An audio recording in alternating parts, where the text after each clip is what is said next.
So what I'm doing here is cutting off some tabs that held on the backing plates to try to get the spindle nice and smooth on the bottom.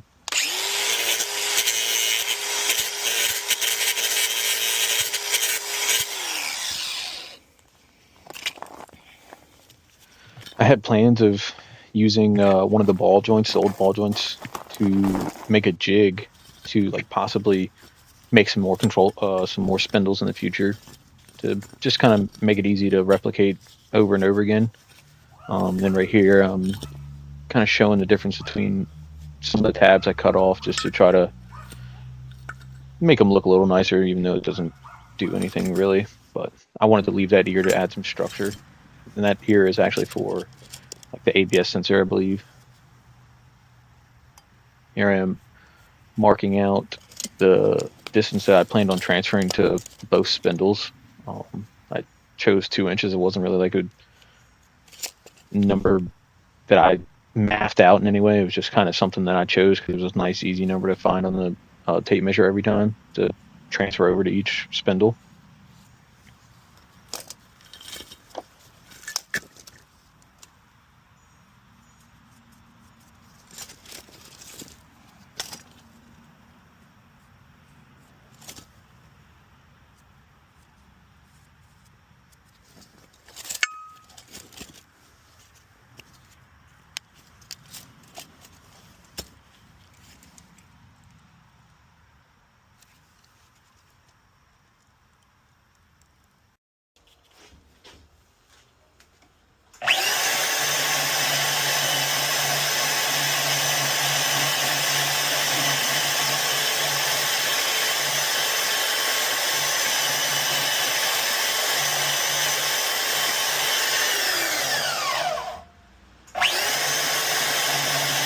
Cutting these things out on this homemade bandsaw that I made, like tabletop bandsaw. It's the corded portable bandsaw that I made a stand for, and had sitting inside my sea container.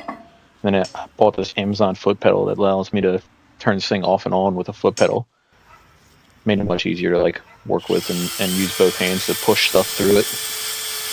And then right here, I'm beveling up the tabs that hold the tie rod ends to the spindle, just trying to get some better penetration and have a lot more, meat holding things together.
Right here, I started out with tacking on the tie rod pickup, and I wish I would have moved the camera a little closer so that we could see a lot closer what I was doing. But I tacked on the tie rod pickup, and I didn't have a whole bunch of math as far as how I was setting the Ackerman or anything like that, but it was mainly getting the tie rod set up back straight with where I cut it on from. So the Ackerman settings ended up being, I'm hoping, close to the same. And then I just made it easy for me to take that same measurement that I was taking where I would cut the 2 inches, took it from the same spot and made sure that the center of the tie rod pickup was still on that same plane. I believe it ended up being 2 3/4 from the inside of the spindle to the tie rod pickup.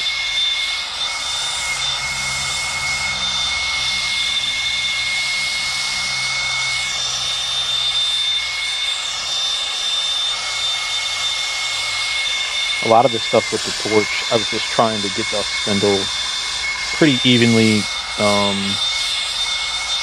like temperature wise. I didn't want to do a whole bunch of tacking and welding on the tie rod pickup side of the spindle and leave the side of the spindle that has the caliper pickups cold, and then get some type of weird heat induced stress crack or something stupid like that.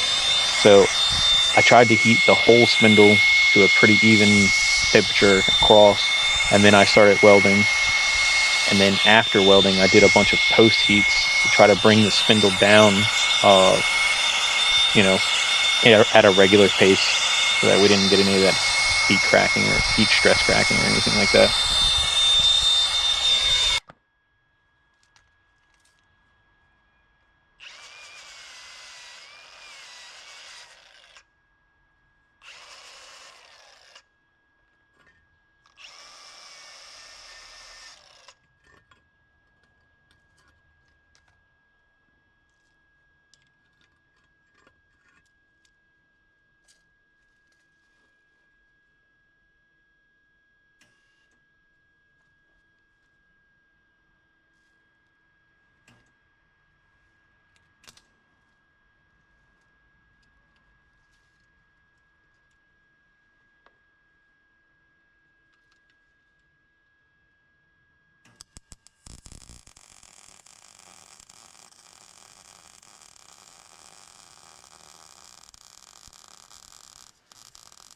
During trying to weld this stuff, I had the welder turned all the way up.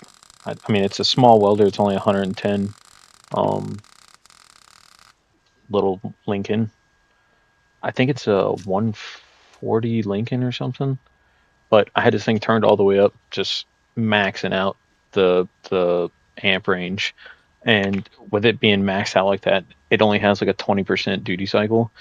So I'd be able to weld for like 2 minutes. Then I'd have to break the torch out and keep the spindle hot and go back to it. And I ended up putting two layers, two beads down around the whole thing, just to try to give it some meat and hopefully not ever break on me.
So right here, I had one bead around most of it. I think right there where I'm looking at, it's got one bead on it, and then the sides, I think I had already hit two beads on that.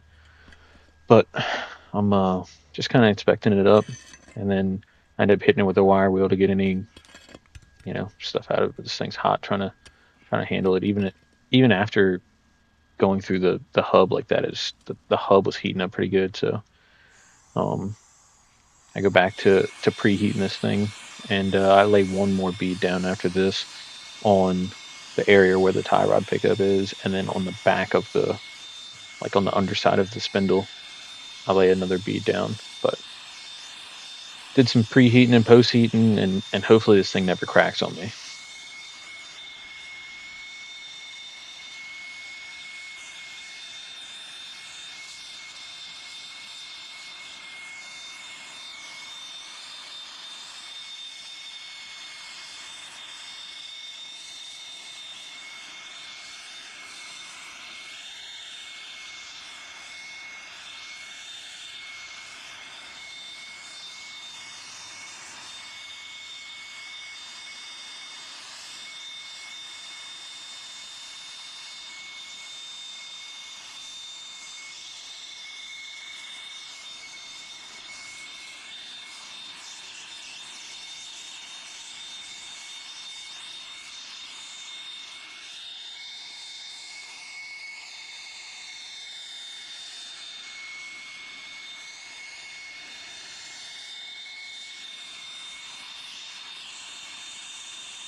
So right there, you can see that second bead, how I was pretty much stacking. I'm just trying to get the whole spindle attached to that tie rod pickup. Um, the sides have some super fat beads on them where I had feed the spindle and the tie rod pickup, and it ended up being, pretty fat gap for that little Lincoln 140 to try to fill. But 2 passes made it possible, and everything ended up looking okay. And right here on this control arm, I had already marked it out and got an idea of how I wanted to cut it. Cutting it out just to give the inner and outer tie rod a spot to sweep, because with bringing the tie rod pickup back so far, you've got interference with the inner and outer tie rod and the control arm.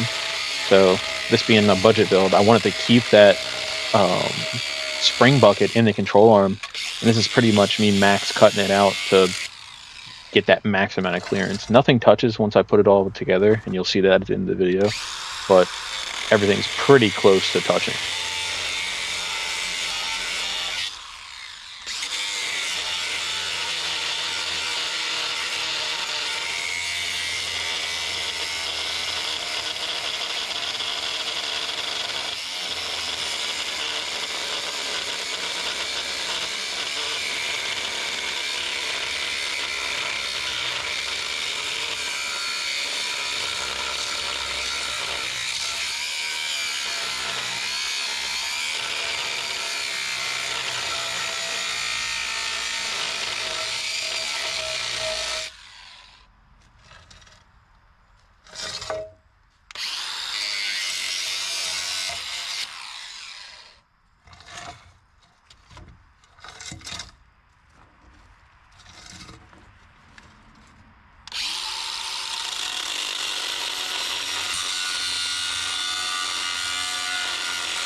through this spindle that had already cooled off a little bit on this thing to just get an idea of if cutting that out was even going to work and get, the amount of room that I would actually need for this thing to turn and add some angle to the kit.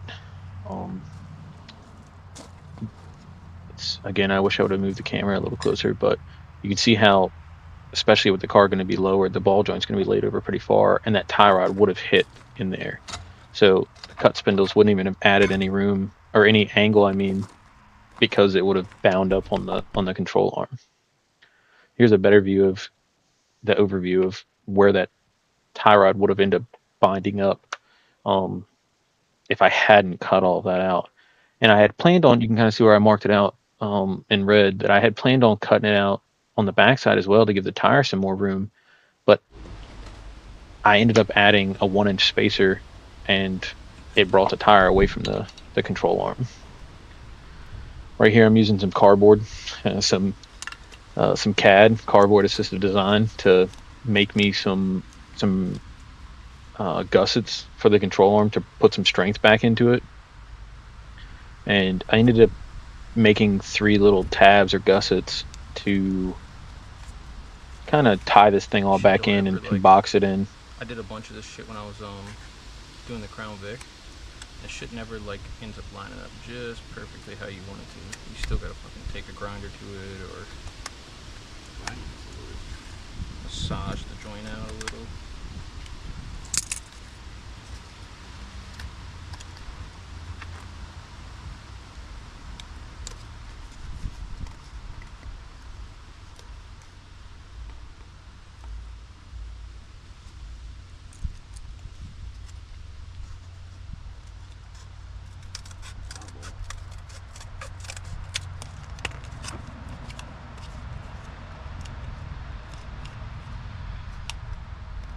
Especially because the cardboard kind of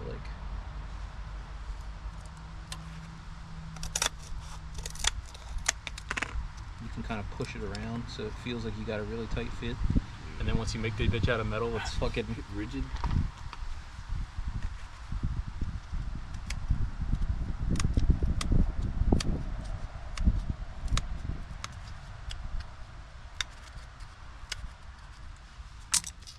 Did your dad ever get those beams I welded up back up? Yeah, I came back home for a weekend and we did it. Dude, instead of what's it called? Instead of screwing everything, I just welded it, and I was using little glasses instead of the full shield. Oh, you told me about that. I had no idea, bro. I remember you telling me about that. My forehead was cooked. But overhead, no matter, I don't care how good you are, but overhead welding is just, it's hard. Man. I couldn't do it. Especially when the water doesn't get up to that high of an amperage. I feel like it was. Here's the end after I welded it all on, painted it. I used some weld through primer and stuff to get down into the spots that I knew I was going to be able to put primer back in. Some of those beads look kind of fat, actually, now that I'm looking back at it. But I used some pretty thick metal. I used 1/4 inch. And then right here, I had these spacers laying around that I wanted to use, but they didn't go over the hub. So I took them in the garage, or took them in the sea container, and turned them down. They needed I think it was 7 mil that needed it to come off to be able to fit over the hub. And I didn't do it with an interference fit. I should have made it a little tighter. But I was getting a lot of chatter. I don't know if the tooling I have wasn't sharp enough, because I'm usually cutting steel with them. But I'm getting a lot of chatter out of this boring bar that I was using to open this thing up. So I think I shown here the finish ended up not great, but I kind of smoothed it out with some sandpaper, and it's just a spacer, so I put it on the car anyway.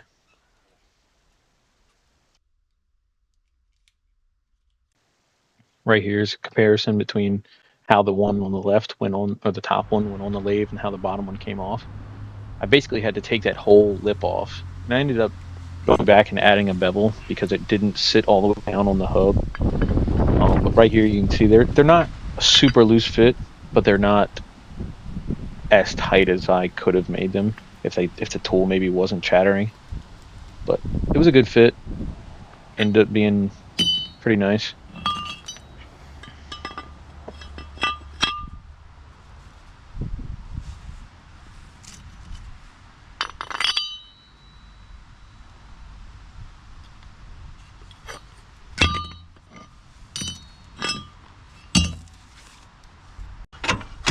Right here was one of the most annoying parts of the whole job for some reason. From the factory, they put the bolts for the control arm in from the front. And because of that, you gotta take the rack off to remove that bolt because the bolt's, 5 inches long or something. Well, taking the rack off this car for whatever reason, it just would not slide off like it has for other cars that I have. So I had it all, everything was loose, but it just wouldn't come off of the studs that hang off the K member. So right there with the hammer, I'm trying to just tap. I already had the rack forward a little bit, but I was taking and tapping the bolt and trying to get it to just pass under the rack and get it to pop out. But I ended up having to basically take the rack completely off. That was the worst part of this whole job. Because before this, I didn't really have to lay under the car to do anything. So the GoPro battery dies, and I don't get any of the footage of adding the spindle and the top and the control arms, the new spindle and control arms. But I'm checking the angle, and it hits everything. I mean, it hits the sway bar, it hits the inner fender, and it also hits the stock K member. So I'll have to cut all of that.